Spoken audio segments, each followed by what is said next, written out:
Shalom. First and foremost, I want to give all praises, honor, and glory to Yahweh, Bahasham, Yahweh Shai, Bahasham, Rakah Kodash. Double honors to the elders and the apostles of Great Millstone, and peace and blessings to the elect. Get ready. Cell phone service may go down this winter. All right. And that's what I'm going to title this video, which is based on an article from rtnews.com. And I'm going to read through it real quick. If any precepts come to mind, I'll get them. If not, we'll just go through the spirit. But basically, as the title reads, or the title I'm going to give it, get ready, cell phone signal may go down this winter. Now, the article says, EU mobile coverage may go down this winter. This is from Reuters. It says the networks don't have sufficient resilience to deal with possible blackouts, telecom officials told the news agency. All right. And because remember, when there's a blackout, everything is affected. Anything that uses electricity. Oh, and there's a lot of things that you use on a daily basis that it's become almost like second nature to use, that you don't remember or consider that these things also rely on electricity. All right. So it says possible blackouts in the EU during the winter may leave people without a stable mobile connection because the existing backup power reserves are not sufficient. Reuters reported on Thursday, citing a warning it received from 4 telecom officials. So this warning is coming from the telecom officials themselves, letting it be known that, look, in the case of this blackout, we don't have a backup power or reserves. There's not sufficient enough, to maintain a stable connection. That means that your cell phones, which rely on these telecom companies, that have, they set up the signals and all that. Well, they're telling you that you might not have that stable connection, if some at all.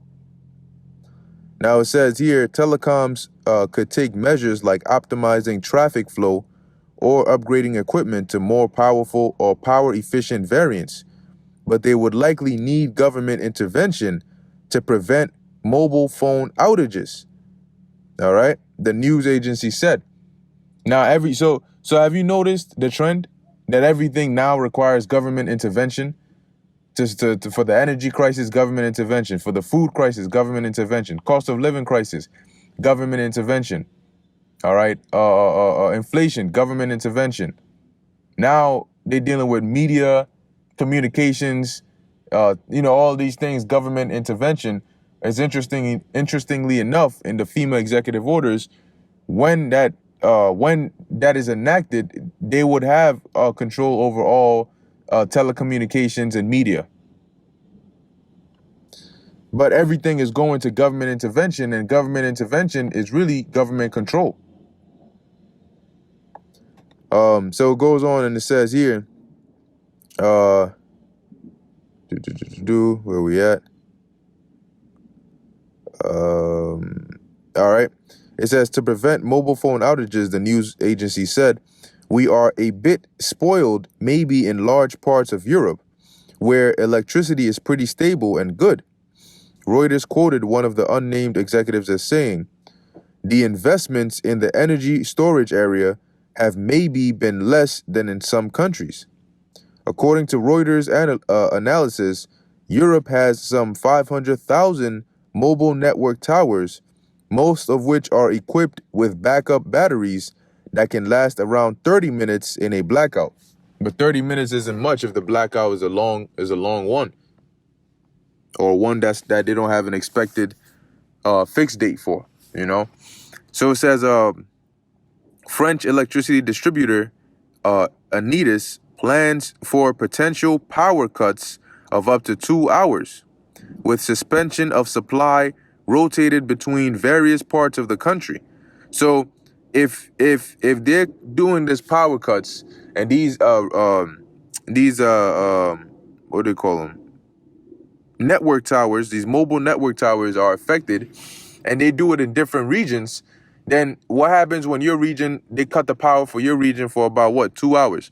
That means that your service, maybe even if they put the backup generator for 30 minutes or whatever, your service is out for at least an hour and 30 minutes, and then somebody else's is on. And as they keep on, rotating just like that. But I mean, that's on a case where you're assuming that you even have enough energy to do these rotations. All right. But what happens when everything goes down? Because remember that when there's a scarcity of things, you have a priority order or a priority list. Okay. Or a priority queue, where these things that use more energy or are more important come first. And as we're going to read on to see, mobile phone or network towers are not at the top of the priority list. So it says here,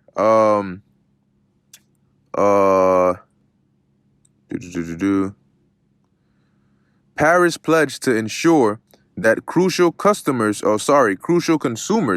like hospitals and police stations are not impacted.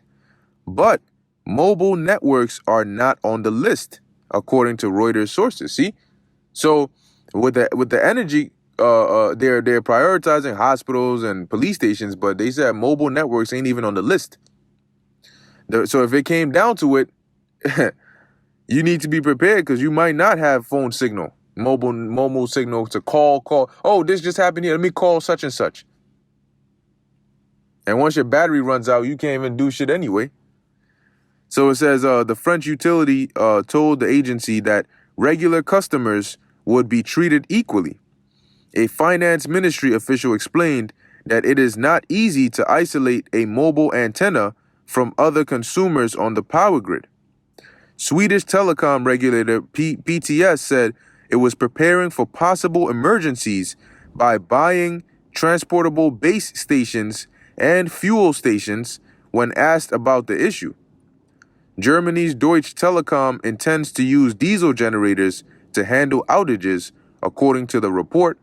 The head of the Italian telecom lobby, Astel, Massimo Sermai, said in an interview with Reuters that his group wanted the government to exclude mobile networks from power rationing.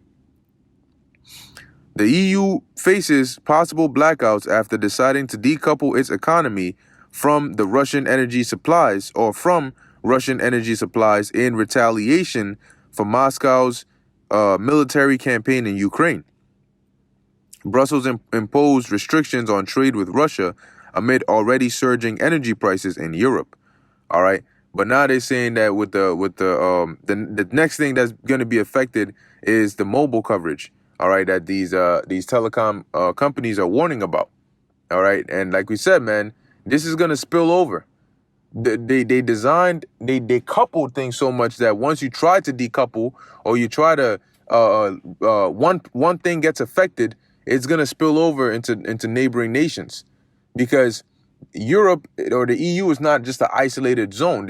It's interdependent on other economies, and likewise vice versa. So when Europe goes down or Europe hits this crisis, it will spread. Okay, it will spread. And now there's talks about Biden possibly being behind the sabotage of the Nord Stream 2. And if that's the case, with all these problems, if that's the case, every problem that Europe faces is gonna be worse on Biden, because the blame is gonna get more and more intense. And we know that according to Revelation, the 17th chapter, all right, that something was gonna happen that was gonna cause the beast to hate the whore, and the whore is America, and the beast is the rest, NATO and the EU. Okay, particularly the EU, because they're being affected right now. So we know that at some point within the order of prophecy, the Lord is going to put the spirit on them to turn on America, to hate America, and in return, they're not just going to hate America. It's going to go as far as going to war and shooting nuclear missiles on America as well. All right, so we got to keep an eye out for that prophecy as well. Now, could this be it? We're going to have to watch and see, because there's still a series of things that need to take place before missiles start or the nuclear war goes off. You still have the CBDCs, and then, leading to the MOTB and all of these things. But prophetic wise, you still have the MOTB that needs to take place first. But the Lord always does things simultaneously while manifesting one. He's setting up the pieces for the next. So let's see. But anyway, with that, Lord willing, you were edified and informed. Keep your eyes open, because things are happening, and we got to stay upon our watchtower. But with that, I want to give all praises, honor, and glory to Yahweh, Bahasham, Yahweh Shai, Bahasham, Rakha Kodash. Until next time, Shalom.